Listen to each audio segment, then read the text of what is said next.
Hey everybody, it's Rabbi Oliver. Welcome to Parsha Wisdom. We are reading Parsha Nitzavim. It's the week before Rosh Hashanah, the Shabbat before Rosh Hashanah. Every other week, it's just me teaching. Every other week, I'm welcoming a guest. We have a really exciting lineup of guests between now and May that this series will run. So please follow us, like us, and share these videos. Parsha Nitzavim is a mishmash of different ideas, and I wanted to just draw on two. The first idea that I wanted to draw on, which is also a relationship with the kind of Torah that I would like to teach in this year ahead, in this new year of 5782, is simply the opening verses which refer to who the law is, or who the teaching, who the Torah is directed to. And it says, Michotev eitzecha ad shoev mecha, that these teachings, these laws, will be from the cutter of wood to the drawer of water. And it's just a very simple image of a teaching which is aimed at all, from the most simple folk to the most complex folk, from the richest folk to those who have little. And I think it's also a shout out in relation to this year of however low we might feel, or however lacking in strength we might feel, that there's room for us in this teaching, there's room for us in this journey too. I think I felt quite beaten up in the last few days by the pressures of transition and the pressures of this month of Elul, which is the run-up to Rosh Hashanah, and just feeling quite stuck. And the Parsha comes to teach us in an equalizing way that you too are welcome, that you too are called upon, that you too are brought into the story of the Jewish people, whatever you feel like inside, whatever capacities and strengths you have on the outside.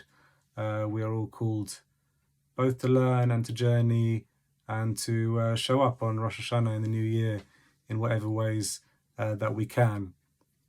The other verse that I wanted to draw upon, and with this to close, is that we have this very famous verse in the 30th chapter of Deuteronomy. We're cruising towards the end when in Simchat Torah, when we read the end Zota Bracha Parsha of the Torah, and start again. In chapter 30, verse 12, we read Lo b'shamayim hi le'imor mi ya'aleh lanu hashamayma v'yikachecha lanu v'shmi'enu oto v'na'asena. It is not in heaven that you should say, who will go and get it, and who will hear it, and who will do this.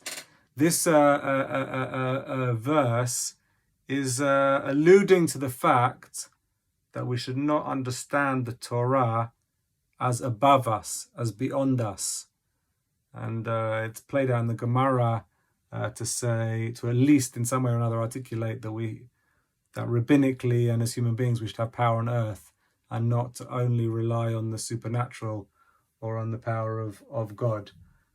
But here it says something, I think, in relation to Rosh Hashanah and the 10 days of repentance that we're about to come to, about, for me at least, and I think also in relation to the Me'orei Naim, who teaches on this Parsha as well, the Chernobyl Rebbe, that part of our work of these days is to unify our dreams in relationship to our physical reality, to unify our spiritual story and our spiritual journey in relation to our life on earth. We often speak, and I will be speaking about in some of my teaching over the next days, this duality in the Jewish world between the heavenly and the earthly. And I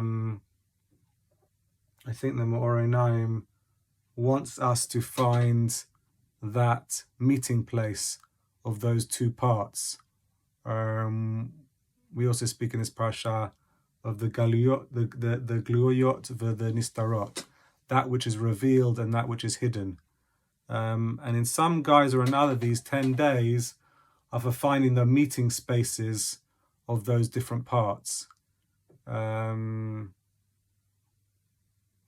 I guess it gives room for an intention in relation to this Torah, that my intention for the year is that I should do both. I am somebody who provides for my family and provides for my community, but also has to delve and investigate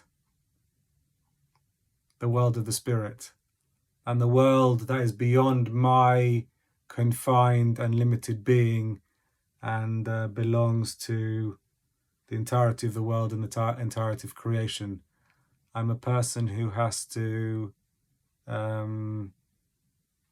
marry those two parts, connect the parts of my Torah learning with the way that I actually live my life.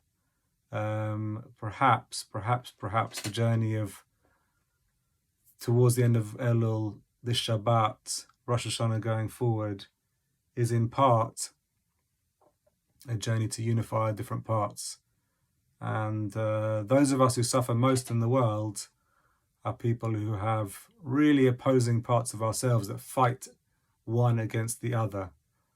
And a little bit of this work in this period of time, in this very auspicious and very big time of year, is to really try and, in very, very, very small steps, bring our physical day-to-day existence in relationship with the spiritual world that we want.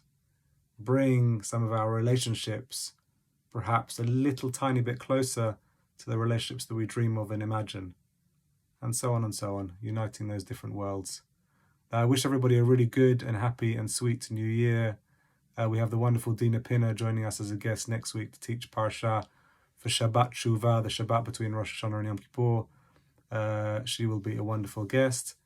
And please help spread this Torah Parsha love, share and comment, and let me know how you find